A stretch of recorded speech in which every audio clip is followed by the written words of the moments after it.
नमस्कार फ्रेंड्स, अलग mathematical academy में आपका स्वागत है। फ्रेंड्स, फटाफट से लाइव आ जाइए, हमारे साथ जुड़ जाइए। फिर हम आज के सेशन स्टार्ट करते हैं।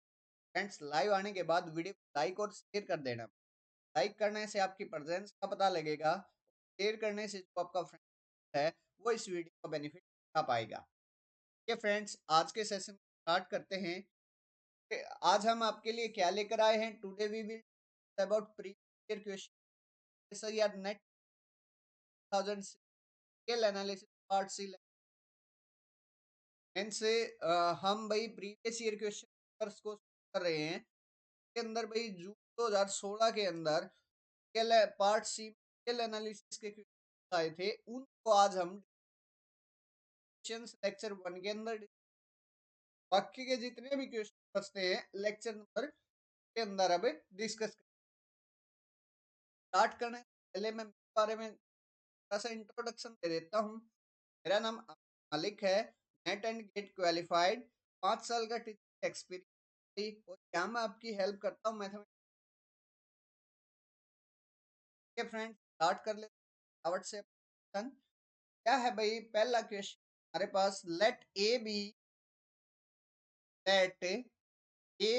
Any set let P of A the power set of A, that is the set of all subsets of A of A equal to B such that B subset of A, then of the following are true about the set P of A. P of A equal to 5 for A. P of A is a finite set for some A. P of A countable set for A. P of A uncountable set for a. देखिए भाई, क्या कह रहा है? ये हमारे पास कोई भी सेट है, ठीक है? ऑफ ए मेरे पास पावर सेट है किसका? ए का। ध्यान रखना भाई, ऑफ ए मेरे पास क्या है? पावर सेट है ए का, ठीक है? के बाद ये बोल रहा है the set of all subsets of A equal to B subset. ये जस्ट उसकी डेफिनेशन दे दी कि भाई पी ऑफ ए क्या है, कि ए मेरे पास कोई भी सेट है और पी ऑफ ए के अंदर वो होगा तो मेरे पास ए का सबसेट बनेगा। Means B such that B क्या कंडीशन होल्ड करना चाहिए भाई? बी सबसेट होना चाहिए ए का, तभी जाकर वो मेरे पास किस जाएगा? पी ए के अंदर जाएगा। मींस ये मेरे पास पावर सेट की डेफिनेशन है, ठीक है? के बाद पावर सेट के बारे में रहा है तो किस टाइप का होगा? अच्छा, ए के बारे में यहाँ इस नहीं बोला है, ए के बारे में ये बोला कि कोई भी प्रकार का भी सेट हो सकता है, एनी सेट। अब वो हमारे पास एम्प्टी हो सकता है, नॉन एम्प्टी हो सकता है, फाइनाइट हो सकता है, काउंटेबल हो सकता है। बाद ये हमसे पूछ रहा है कि इनमें से पावर सेट किसके बराबर हो सकता है? क्या पावर सेट एम्प्टी हो सकता है? के लिए भाई हमें एक बार कार्डिनलिटी पर बात करनी चाहिए। पावर सेट की कार्डिनलिटी पर बात करनी चाहिए, फिर हम बात करेंगे। कार्डिनलिटी ऑफ पावर सेट वो मेरे पास किसके बराबर होती? पावर कार्डिनलिटी ऑफ ए के बराबर हमारे पास होती है, ठीक है? अच्छा, पहले एक बात ध्यान रखना भाई, किसी सेट की अगर कार्डिनलिटी की बात करूं तो वो मेरे पास होल नंबर के बराबर होती है। बात का और ध्यान रखना भाई, वो किसके बराबर होती है? होल नंबर के बराबर, ठीक है? का मतलब कार्डिनलिटी या तो जीरो हो सकती है ए की कार्डिनलिटी, या फिर हमारे पास नेचुरल नंबर्स के अंदर आएगी। अगर मैं यहाँ सबसे पहले सबसे छोटी पावर लेता हूँ, अगर मैं जीरो ही ले लेता हूँ कार्डिनलिटी, मीन्स ए की कार्डिनलिटी अगर हम जीरो ही कर ले तो पावर सेट की कार्डिनलिटी प्लस 2 पावर जीरो मतलब 1 हो गई। दूसरी बात, अगर कोई भी सेट मेरे पास, कोई भी किसी प्रकार का बी सेट में ले रहा हूं या सी सेट ले लीजिए, अगर वो मेरे पास एम्प्टी है तो मेरे पास उस कार्डिनलिटी ऑफ सी ऑलवेज 0 के बराबर होती। सेकंड बात ये है भाई, अब इन दो बात को लेकर हम पहले ऑप्शन पर चलते हैं। क्या है पहले ऑप्शन में? ये बोल रहा है कि पावर सेट मेरे पास फाई के बराबर हो जाएगा और सम ए के बराबर। अगर मेरे पास पावर सेट फाई के बराबर हो गया तो पावर सेट की कार्डिनलिटी बस 0 के बराबर होगी। ठीक है, बट मेरे पास यहाँ पावर सेट की जो कार्डिनलिटी आती है वो तो 2 पावर कार्डिनलिटी ऑफ ए होता है, और 2 अगर सबसे होल नंबर में सबसे छोटा जो ए की कार्डिनलिटी है वो होल नंबर्स होते हैं।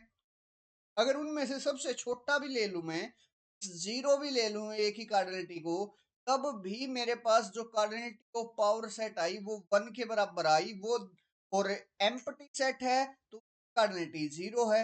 इसका मतलब मेरे पास जो पावर सेट है उसके पास कम से कम एक एलिमेंट जरूर होगा या एक से ज्यादा होंगे। मेरे पास पावर सेट है वो क्या नहीं हो सकता? एम्प्टी नहीं हो सकता। नहीं हो सकता तो मेरे पास, और ये पहले ऑप्शन में कह रहा है कि ए के लिए मेरे पास पावर सेट ए का फाई के बराबर हो जाएगा। ये बात तो सरासर गलत हो गई भाई। आगे बढ़ते हैं। क्या पावर सेट फाइनाइट हो सकता है जी? यहीं से देख लो। अगर ए को मैं फाई भी ले लेता हूँ, मीन्स ए सेट को फाई ले लिया, पावर सेट ऑफ ए के अंदर जो एलिमेंट एक ही होगा, जो कुछ भी होगा एक ही होगा, मीन्स कार्डिनलिटी 1 होगी, और 1 मेरे पास एक फाइनाइट नंबर है। ठीक है, फाइन इसका मतलब मेरे पास एक सेट ऐसा मिल गया, और सम सी एक ए के लिए मेरे पास पावर सेट क्या बन रहा है भाई? फाइनाइट बन रहा है। इसका मतलब ये वाला ऑप्शन करेक्ट हो गया। एक्चुअल में ये जो क्वेश्चन था ना, वो आपको कार्डिनलिटी के बारे में पता करना था, और कुछ नहीं है इसके अंदर। सिर्फ ये है कि आपको क्या पावर सेट की कार्डिनलिटी फाई के बराबर हो सकती है, फाइनाइट हो सकती है, काउंटेबल हो सकती है, या अनकाउंटेबल हो सकती है। अच्छा, नेक्स्ट ऑप्शन पर भाई इसमें कंफ्यूजन था। ये बोला गया है कि पावर सेट हमारे पास काउंटेबल हो सकता है क्या फोर्स? और काउंटेबल की अगर हम डेफिनेशन की बात करें तो फाइनाइट प्लस टेबल होती है। फाइनाइट प्लस टेबल, ये डेफिनेशन। कुछ ने तो इस ऑप्शन को ठीक किया है और कुछ ने गलत किया है। क्यों? क्योंकि जब हम सेकंड ऑप्शन को बोल रहे हैं कि फाइनाइट सेट के हमारे पास पावर सेट है फाइनाइट सेट के बराबर हो सकता है, मीन्स पावर सेट की कार्डिनलिटी फाइनाइट आ सकती है, तो उसके आधार पर हमारे पास जो थर्ड ऑप्शन है हो सकता है। क्योंकि हमारे पास क्या हो सकता है, सॉरी प्लस नहीं आएगा भाई, यहाँ और आएगा, यहाँ और आएगा, ध्यान रखना, माफ करना ये गलत हो गया। काउंटेबल मेरे पास या तो फाइनाइट को बोल देते हैं हमें, या फिर हमारे पास उसकी जो कार्डिनलिटी है वो डिनोमिनेबल होनी चाहिए, अगर किसी सेट को हमें काउंटेबल बोल रहे। ठीक है, अब यहाँ चक्कर पड़ा था भाई, इसने तो सोच लिया था काउंटेबल को भाई डिनोमिनेबल, सिर्फ डिनोमिनेबल पर काम करके कर लिया था, बट डिनोमिनेबल पर काम करके हम इसको नहीं देख सकते। अगर डिनोमिनेबल पर काम करते तो यहाँ राइट होता भाई इनफाइनाइटली काउंटेबल सेट। यहाँ एक लाइन और राइट होती भाई इनफाइनाइटली काउंटेबल सेट। क्या पावर सेट की जो कार्डिनलिटी है वो इनफाइनाइटली काउंटेबल सेट के बराबर हो सकती है, मीन्स अलिफ नो के बराबर हो सकती है। अगर सिर्फ काउंटेबल दे रखा है तब ये ऑप्शन है, अगर इनफाइनाइटली काउंटेबल दे रखा है तब ये ऑप्शन फॉल्स है। इस चीज का ध्यान रखना। ये ऑप्शन अगर अभी सिर्फ काउंटेबल दे रखा है करेक्ट है, क्योंकि एक चीज के लिए power set is a countable set for some A. Yes, countable है जी किसी एक ए के लिए, क्योंकि उस कार्डिनलिटी हम फाइनाइट दिखा सकते हैं। हाँ, हालांकि हम उसकी जो कार्डिनलिटी है पावर सेट की अलिफ नोट के बराबर नहीं दिखा सकते, नहीं दिखा सकते। कारण क्योंकि मेरे पास अगर डिनूमरेबल कार्डिनलिटी है किसी सेट की, वो 2 की पावर अलिफ नोट हो जाता है और वो होता है सी के बराबर। पावर अलिफ नोट हो जाता है अगर किसी ए की पावर इनफाइनाइट है तो। और अगर फाइनाइट है किसी ए की कार्डिनलिटी, तो 2 की पावर ए की कार्डिनलिटी भी मेरे पास क्या होगा, फाइनाइट ही आएगा।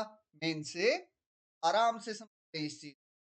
अगर पावर फाइनाइट है तो हमारे पास क्या आएगा भाई, एक फाइनाइट वैल्यू ही आएगी, फाइनाइट वैल्यू। और 2 पावर इनफाइनाइट है इनसे, तब हमारे पास इनफाइनाइट वैल्यू आएगी। ठीक है।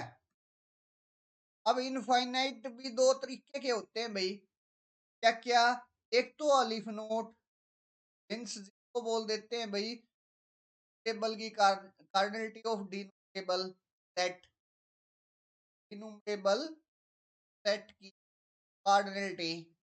एक तो ये हो गया। और एक होता है सी, कार्डिनल नंबर, कार्डिनल नंबर। ये किसकी कार्डिनलिटी है भाई, कार्डिनलिटी ऑफ रियल नंबर्स, मतलब जो भी अनकाउंटेबल सेट है, आर की आर है, कॉम्प्लीमेंट है, इस टाइप के सेट है हमारे पास, वो सारे के सारे कार्डिनल कार्डिनल नंबर बोलते हैं। अच्छा, अब यहाँ देखो भाई, मेरे पास फाइनाइट कोई भी वैल्यू में लेता रहूं, मेरे पास फाइनाइट वैल्यू ही आएगी। अगर ए सेट की कार्डिनलिटी फाइनाइट है तो फाइनाइट ही आएगी। पावर सेट मेरे पास फाइनाइट कार्डिनलिटी का ही होगा। ठीक है। लेकिन अगर जब भी, जैसे ही हमने इनफाइनाइट लेना स्टार्ट किया, मेरे पास पहली जो सबसे छोटी कार्डिनलिटी फाइनाइट है वो है अलिफ नोट। पावर अलिफ नोट अगर पावर सेट कार्डिनलिटी हो जाती है बराबर के बराबर, मतलब कार्डिनल नंबर के बराबर। का मतलब क्या है, या तो कार्डिनलिटी मेरे पास फाइनाइट होगी, या फाइनाइट नहीं है, इनफाइनाइट है, डायरेक्ट वो हमारे पास किस बराबर हो जाएगी, कार्डिनल नंबर के बराबर, या कार्डिनल कार्डिनल नंबर से ज्यादा। मतलब अलिफ नोट किसी की पावर सेट की कार्डिनलिटी नहीं हो सकता। अगर ऐसा है तो हमारे पास क्या हो गया, अगर इनफाइनाइटली काउंटेबल आ जाता, ये ऑप्शन फॉल्स होता। अगर सिर्फ काउंटेबल सेट बात कर रहा है, ये ऑप्शन हमारे पास है, क्योंकि काउंटेबल के अंदर दो चीजें आती हैं, क्या क्या, फाइनाइट भी आता है और डिटेबल भी आता है। और हम सेकंड ऑप्शन को ट्रू कर चुके हैं, कि हम बता चुके हैं कम से कम एक सेट ऐसा है मेरे पास ए के पावर सेट कार्डिनलिटी फाइनाइट है, मतलब वो पावर टी ऑफ ए मेरे पास फाइनाइट आ रहा है। ठीक है। फोर्थ ऑप्शन भी हमारे पास ट्रू हो जाएगा, क्योंकि अभी अभी हम करके आए हैं।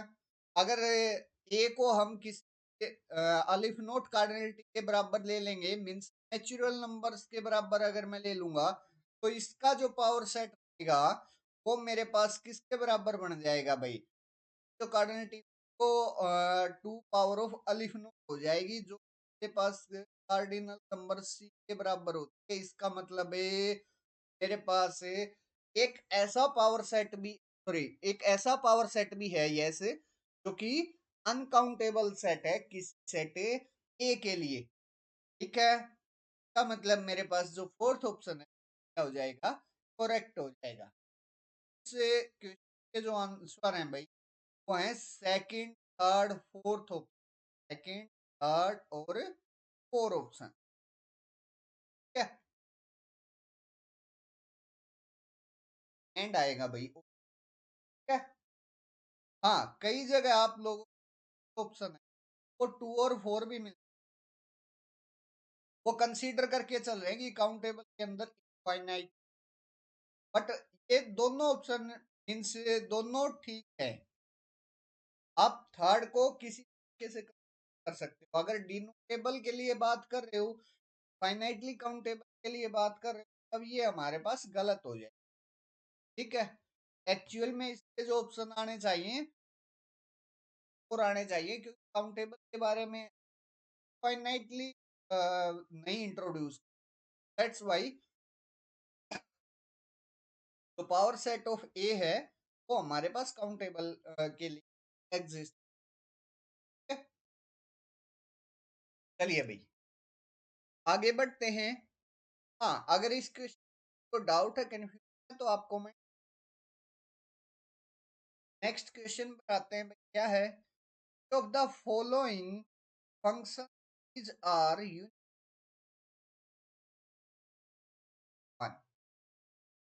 मतलब हमने यूनिफॉर्मली बताना है। अच्छा, इसका जरूर ध्यान रखना भाई, यहाँ जो इंटरवल है वो हमारे पास फाइनाइट का है, फाइनाइट लेंथ, फाइनाइट लेंथ। अच्छा, ओपन भी है, इसका और ध्यान रखना, ओपन है कि अगर क्लोज्ड होता, क्लोज्ड के लिए तो हमारे पास एक आसान सा भाई थ्योरम है, रिजल्ट है कि अगर मेरे पास कोई फंक्शन है वो कॉन्टिन्यूस है किसी क्लोज्ड इंटरवल पर, closed plus bounded interval, closed plus bounded interval पर अगर कोई भी फंक्शन हमारे पास कौन है, ठीक है, तो हमारे पास वो इम्प्लाइज कर जाता है कि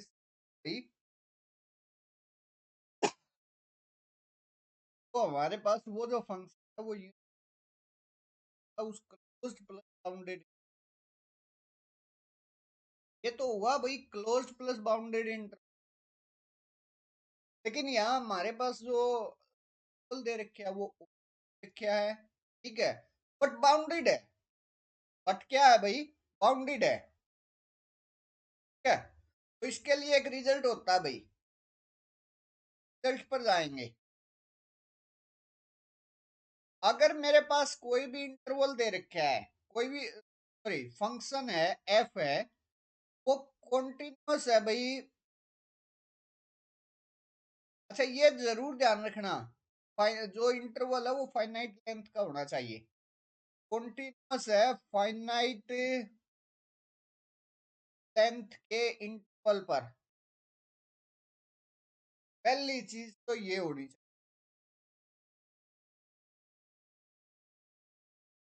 फाइनाइट लेंथ इंटरवल पर वो। सेकंड क्या होना चाहिए भाई,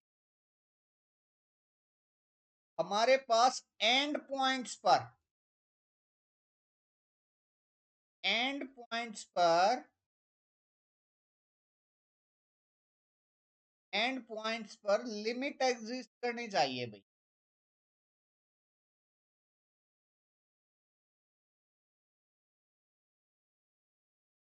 पहला क्या है भाई, फंक्शन हमारे पास कॉन्टिन्यूअस होना चाहिए, फाइनाइट लेंथ पर या बाउंडेड इंटरवल पर। दूसरा क्या है, मेरे पास एंड पॉइंट्स पर लिमिट एग्जिस्ट करनी चाहिए, और एग्जिस्ट भी कैसी भाई, फाइनाइटली, फाइनाइटली एग्जिस्ट। अगर ऐसा है, मेरे पास जो फंक्शन एफ है वो यूनिफॉर्मली जाता है, एफ मेरे पास क्या हो जाता है, यूनि, ठीक है। वैसे तो ये वाला रिजल्ट जो है वो इफ एंड ओनली होता है, अगर हमारे पास फॉर्मली कॉन्टिन्यूस है किसी फाइनाइट लेंथ के टाइप के इंटरवल पर, मतलब बाउंडेड इंटरवल पर फॉर्मली पक्का ऐसा होगा, वो मेरे पास कंप्लीट इंटरवल पर होगा, और एंड पॉइंट्स पर मेरे पास लिमिट एग्जिस्ट, फाइनाइटली एग्जिस्ट,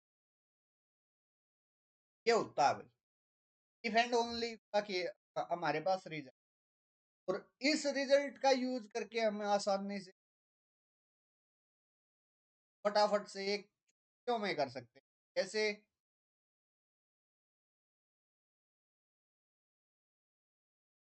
देखो कैसे, 1/x मेरे पास कॉन्टिन्यू तो है इस इंटरवल पर, क्या इंटरवल पर, एंड पॉइंट्स पर लिमिट हमारे पास फाइनाइटली एग्जिस्ट करनी चाहिए।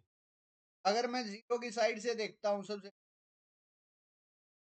Limit x tending to 1/x मेरे पास किस बराबर आ जाती, बराबर आ जाती। फाइनाइटली एग्जिस्ट तो लिमिट तो एग्जिस्ट करेगी, लेकिन इनफाइनाइटली, फाइनाइटली नहीं की तो मेरे पास क्या हो गया, ये वाला ऑप्शन गलत हो गया। हमारे पास फाइनाइटली चाहिए थी, अगर एफ को तो साइन 1/x के लिए सेम बात हो जाएगी भाई।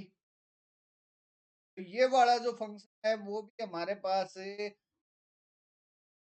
आएगा, क्योंकि जब हम लिमिट एक्सटेंडिंग शो करेंगे साइन 1/x पर, मेरे पास क्या आ जाएगा, साइन इनफिनिटी। और साइन इनफिनिटी मेरे पास क्या है तो लिमिट एग्जिस्ट करेगी के अंदर माइनस सॉरी +1, इस क्लोज्ड इंटरवल के अंदर ये हमारे पास इनफाइनाइटली टाइम्स करना स्टार्ट कर देगा, क्योंकि साइन इनफिनिटी हमारे पास क्या होता है भाई, -1 क्लोज्ड इंटरवल 1 के स्टार्ट कर देता है यहाँ। तो यहाँ तो लिमिट ही एग्जिस्ट, फाइनाइटली इनफाइनाइटली बात बाद में कर, ठीक है। का मतलब सेकंड ऑप्शन है वो क्या हो गया, रॉन्ग हो गया हमारे पास वो। थर्ड ऑप्शन पर आते हैं भाई। थर्ड ऑप्शन क्या कह रहा है, एक्स साइन 1/x क्या यूनिफॉर्म कॉन्टिन्यूअस है? हाँ। कैसे? तो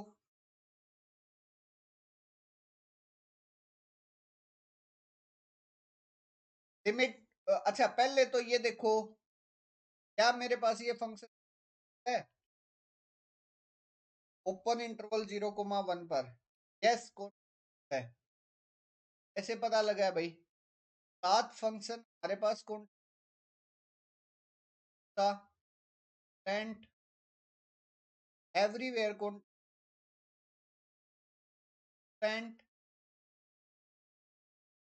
चल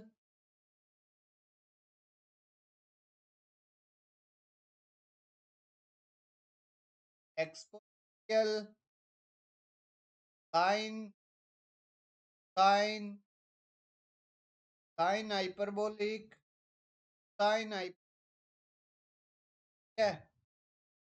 की बात भाई। ये 7 के साथ हमारे पास एवरीवेयर कॉन्टिन्यूअस। अब बात करते हैं एंगल के बारे में भाई, ठीक है। यहाँ साइन एक्स है, कोस एक्स है, sine x, cos hyperbolic x, इस टाइप से। अब बात करते हैं भाई किसके बारे में, हम एंगल के बारे में। इसके अंदर भाई एंगल की बड़ी इंपॉर्टेंस है। क्या इंपॉर्टेंस है? एंगल हमारे पास इस टाइप से होना चाहिए, डिनोमिनेटर में नहीं। अगर डिनोमिनेटर में आ गया, जैसे साइन 1/x आया था हमारे पास, तो वहां लिमिट है एक्सटेंडिंग टू, लेकिन यहाँ हमारे पास x मल्टीप्लाई के अंदर और है। तो जब मैं लिमिट एक्सटेंडिंग टू 0 करूंगा, तो मेरे पास क्या आ जाएगा, x साइन 1/x। अच्छा, x 0 को छोड़कर साइन 1/x मेरे पास ऑलवेज डिफाइन होगा तो ऑलवेज हमारे पास जहां भी साइन 1/x है एंगल है के साथ, जहां भी साइन हमारे पास डिफाइन हो जाता है, वहां वहां हमारे पास वो साइन का जो फंक्शन है वो क्या आ जाता है भाई, आ जाता है। 0 पर ये डिफाइन ही नहीं है, 0 पर डिफाइन नहीं है, तो हमारे पास क्या हो गया भाई, ये कॉन्टिन्यूस नहीं होगा। और जहां जहां साइन के साथ एंगल, सॉरी, जिस जिस एंगल के लिए साइन डिफाइन हो जाता है की वैल्यू क्या है, जो भी दे रखे हो भाई, 1/x है, x है, 1/x² है, किसी प्रकार का, इस वैल्यू के लिए 1/x 1/x² जो एंगल है वो डिफाइन हो जाता है। वहां वहां फंक्शन मेरे पास जो साइन एक्स, साइन 1/x मेरे पास जीरो को छोड़कर बाकी हर जगह एक्स भी मेरे पास तो कॉन्टिन्यूस का जो प्रोडक्ट हमारे पास आता है कॉन्टिन्यूस तो है भाई ओपन इंटरवल 0,1 पर। अब बात रह गई भाई एंड पॉइंट्स पर लिमिट चेक करने। तो एंड पॉइंट अगर हम लिमिट चेक कर रहे हैं तो हमारे पास क्या आ जाएगा, फटाफट बताओ भाई क्या आ जाएगा। एंड सबसे पहले जीरो पर ही लिमिट चेक कर ले, मेरे पास क्या आ जाएगी भाई जीरो पर, एक्स मेरे पास जीरो को जाएगा और साइन एक्स मेरे पास क्या आ जाएगी बाउंडेड, माइनस से वन के बीच में क्या रहेगा भाई साइन 1/x। जब लिमिट एक्सटेंडिंग टू होगा साइन इन्फिनिटी आएगा और साइन इन्फिनिटी मेरे पास क्या है भाई -1 से 1 के बीच में एक बाउंडेड लिमिट। और अगर ऐसा होता है नल इंटू बाउंडेड, नल में बाउंडेड, मेरे पास वो जो लिमिट है वो कहाँ जाती है, नल की साइड चली जाती है। ये वाली जो लिमिट है वो मेरे पास किस साइड चली जाएगी, साइड। इसका मतलब लिमिट है वो जीरो पर तो फाइनाइटली एग्जिस्ट कर गई। अब वन पर देख लेते हैं भाई, वन के लिए वैसे तो कोई प्रॉब्लम नहीं है, फिर भी एक बार चेक कर लेते हैं। वन के लिए करेंगे तो मेरे पास क्या है,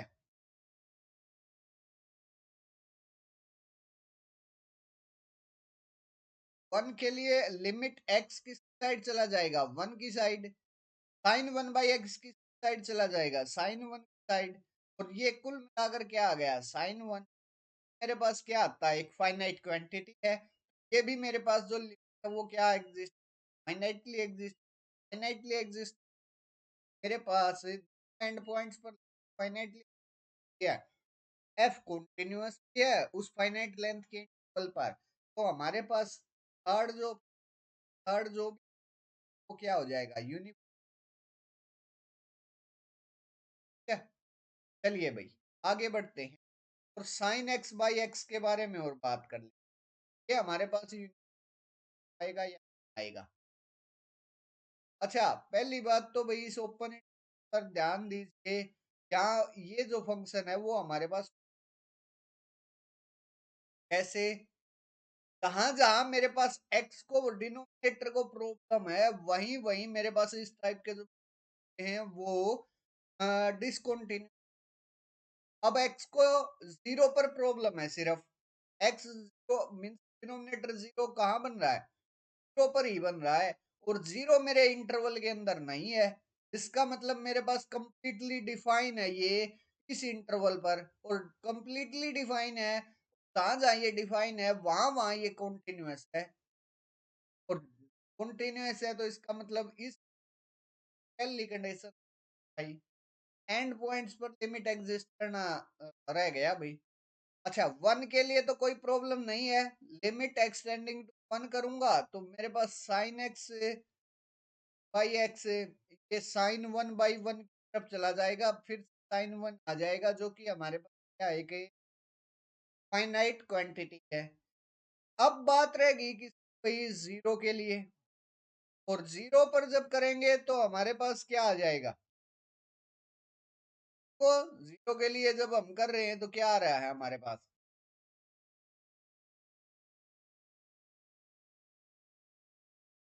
साइन एक्स पर जब लिमिट एक्सटेंड जीरो लगाऊंगा तो ये जीरो की साइड चला जाएगा, और limit extending to zero x पर लगाऊंगा वो भी जीरो चला जाएगा। 0/0 फॉर्म आ गई, इनडिटरमिनेट फॉर्म आ गई भाई। क्या करना पड़ेगा, एल हॉस्पिटल रूल का यूज करना पड़ेगा भाई हमें। तो लिमिट एक्सटेंडिंग टू साइन का डेरिवेटिव कोस एक्स, ऊपर वाले का अलग से डेरिवेटिव नीचे वाले का अलग से डेरिवेटिव, एल हॉस्पिटल लगा दिया भाई। कोस एक्स बाई एक्स का derivative 1, limit extending to zero हमारे पास किसके बराबर आ गई, 1 के बराबर आ गई। वो क्योंकि हमारे पास यहाँ क्या आ जाएगा कोस जीरो बनेगा और कोस जीरो के बराबर होता है 1 के बराबर होता है। ये वाली लिमिट मेरे पास क्या आ गई फाइनाइटली आ गई, 1 के बराबर आ गई। 1 पर हमारे पास पहले से एग्जिस्ट कर रही थी, वो साइन 1 के बराबर आई थी। मेरे पास कुल मिलाकर एंड पॉइंट्स पर है 9x/x की जो लिमिट है वो फाइनाइटली आ गई। वो कॉन्टिन्यूअस भी है फाइनाइट लेंथ के इंटरवल पर, जो का मतलब ये वाला जो फंक्शन है वो क्या हो गया, यूनिफॉर्म। यही हमें बताना था। सेकेंड जो फोर्थ ऑप्शन है वो भी क्या हो गया हमारे पास, हो गया।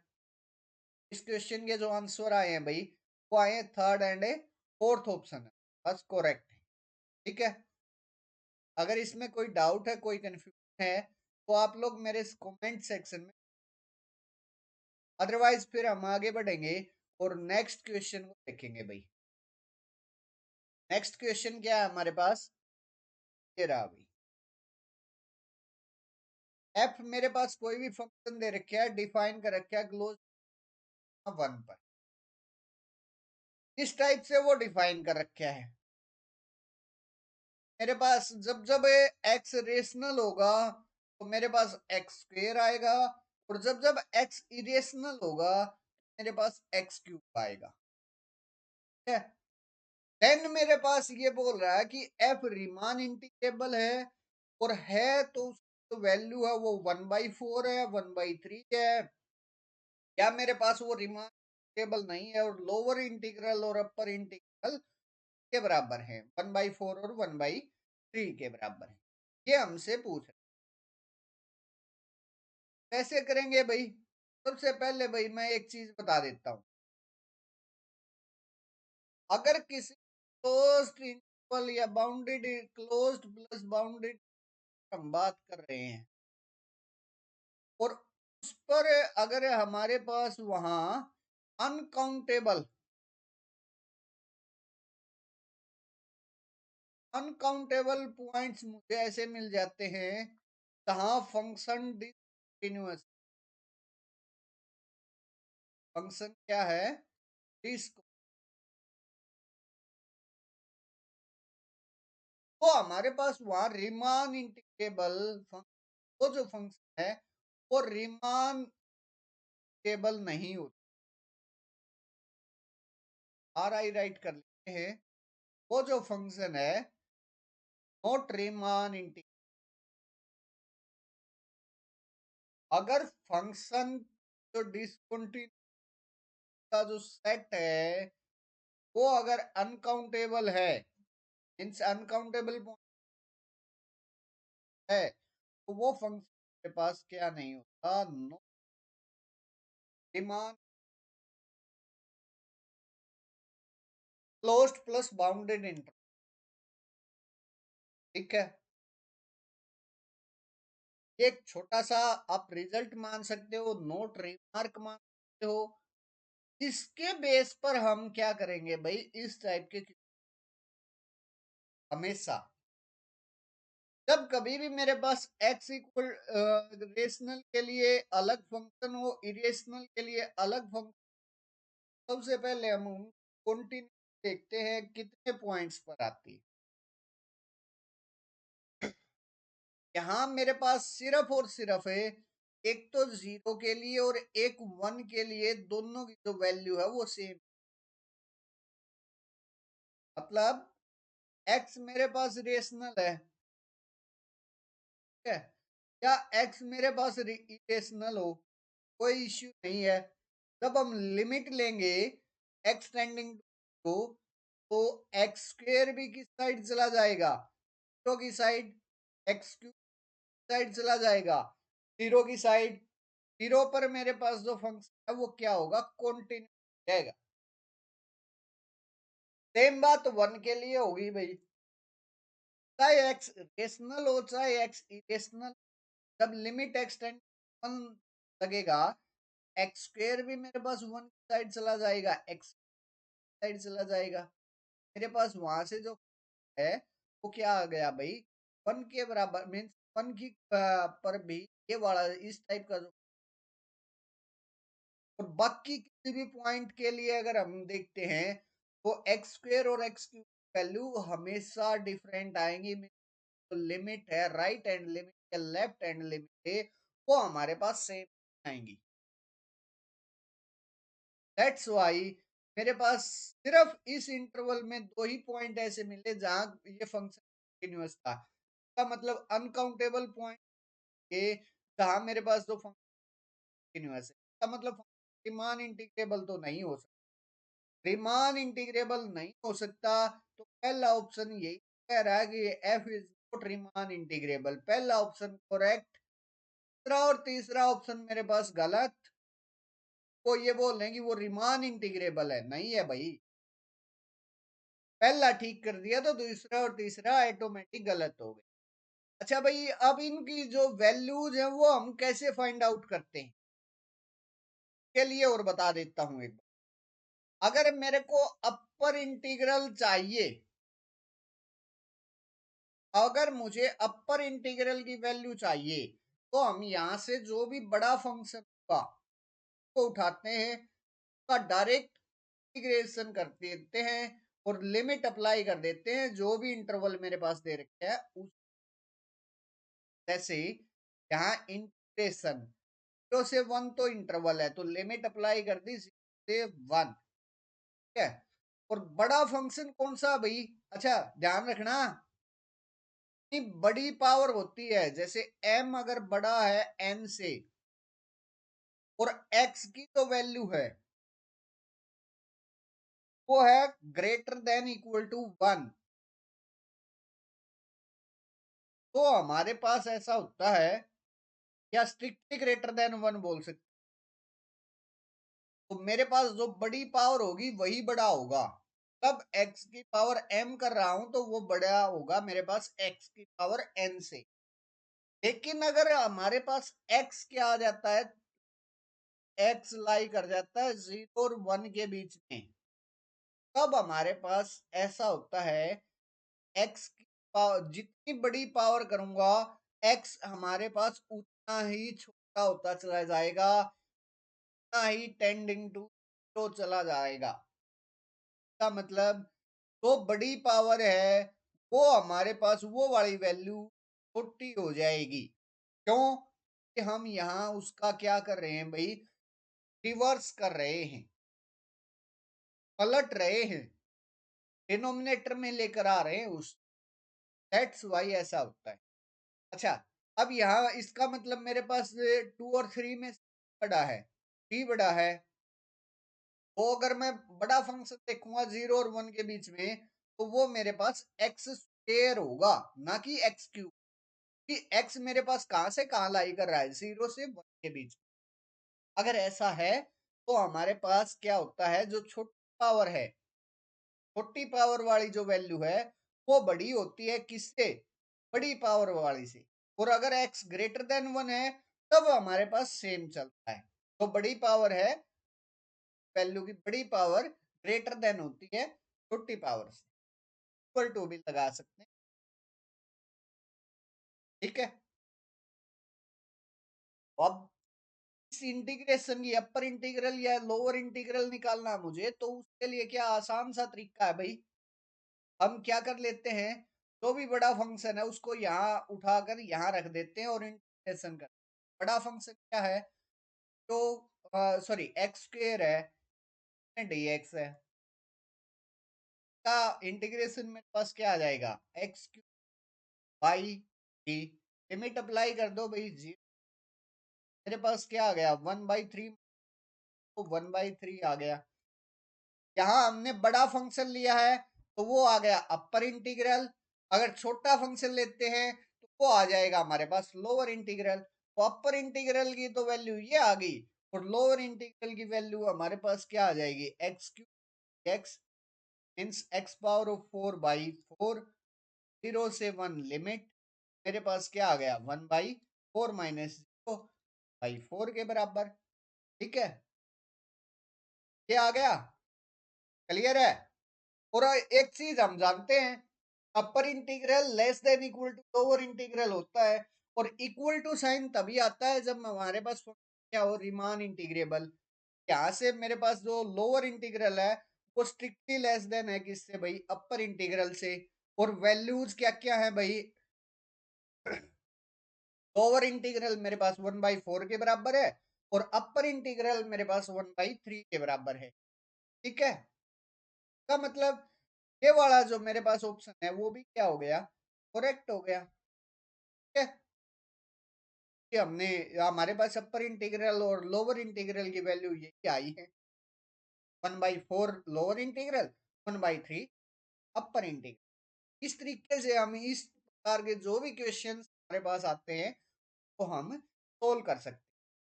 अगर इसमें डाउट है, कंफ्यूजन है, तो आप मुझे कमेंट सेक्शन में सकते हो। भाई आज के लिए इतना ही था, यही क्वेश्चन थे। अगर आपको ये वीडियो मेरी पसंद आई है तो वीडियो को लाइक करें, तो शेयर करें, साथ ही साथ चैनल को भी सब्सक्राइब कर लें और बेल आइकन भी प्रेस कर लें ताकि मेरी जो नई वीडियो है उसका भी नोटिफिकेशन आप लोगों को मिल सके। आप चाहो तो मुझे टेलीग्राम चैनल पर फॉलो कर सकते हैं। अगर आपको ये मेरी वीडियो पसंद आई है तो आप इसे लाइक कर सकते हो, शेयर कर सकते हो, सब चैनल को सब्सक्राइब कर सकते हो। फ्रेंड्स मिलते हैं, आज के लिए बस इतना ही, मिलते हैं नेक्स्ट सेशन में। Thank you friends.